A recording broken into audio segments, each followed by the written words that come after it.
सुन्दरि माधवि चन्द्र सहोदरि हेममयि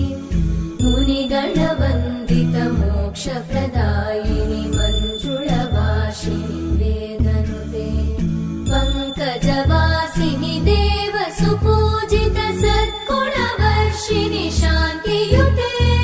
जय जय हे मधुसूदन कामिनि आदिलक्ष्मि जय पालय माम्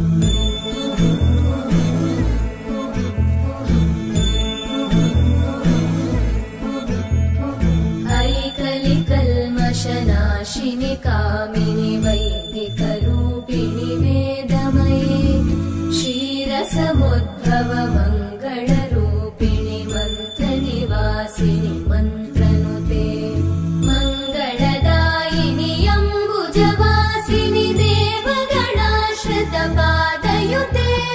जय जय हे मधुसूदन कामिनि धान्यलक्ष्मि जय पालय माम्